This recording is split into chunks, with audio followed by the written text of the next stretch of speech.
আজকের প্রশ্নগুলি খুবই গুরুত্বপূর্ণ প্রশ্ন হতে চলেছে। এই প্রশ্নগুলি অতি অবশ্যই আপনারা প্রত্যেকে দেখবেন। যদি ভিডিও ভালো লেগে থাকে তাহলে অবশ্যই ভিডিওয় লাইক করে দেবেন আর অবশ্যই চ্যানেলটি সাবস্ক্রাইব করে দেবেন। চলুন কথা না বাড়িয়ে ভিডিওটা শুরু করা যাক। ফার্স্ট প্রশ্ন, জাতিপুঞ্জের প্রথম সেক্রেটারি জেনারেল কে ছিলেন?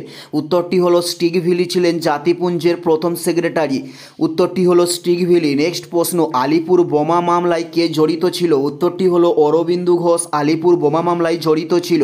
উত্তরটি হলো অরবিন্দু ঘোষ। নেক্সট প্রশ্ন, নদীর প্রবাহমান জলকে কি বলা হয়? উত্তরটি হলো লঠিক জল বলা হয় নদীর প্রবাহমান জলকে।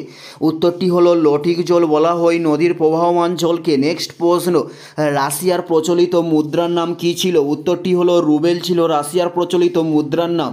উত্তরটি হলো রুবেল ছিল রাশিয়ার প্রচলিত মুদ্রার নাম। নেক্সট প্রশ্ন, কোন নদীর গিরিখাত পৃথিবীর গভীরতম? উত্তরটি হলো কলকা নদীর গিরিখাত পৃথিবীর গভীরতম গিরিখাত।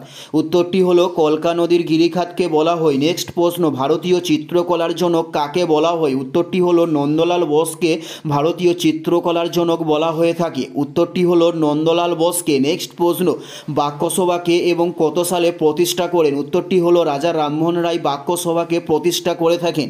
উত্তরটি হলো রাজা রামমোহন রায় বাক্যসভাকে প্রতিষ্ঠা করে থাকেন। নেক্সট প্রশ্ন, হর্ষবর্ধনের রাজধানীর নাম কি ছিল? উত্তরটি হলো কনৌজ ছিল হর্ষবর্ধনের রাজধানীর নাম। উত্তরটি হলো কনৌজ ছিল হর্ষবর্ধনের রাজধানীর নাম। নেক্সট প্রশ্ন, ঠোঁটের কোণে ঘা কিসের অভাবে হয়? উত্তরটি হলো রাইবোফ্লাভিনের অভাবে ঠোঁটের কোণে ঘা হয়। উত্তরটি হলো রাইবোফ্লাভিন। নেক্সট প্রশ্ন, চিংড়ির রেচন অঙ্গের নাম কি ছিল? উত্তরটি হলো হিমোসাইনিন ছিল চিংড়ির রেচন অঙ্গের নাম। উত্তরটি হলো হিমোসাইনিন ছিল চিংড়ির রেচন অঙ্গের নাম। এটাই ছিল এই ভিডিওর লাস্ট প্রশ্ন।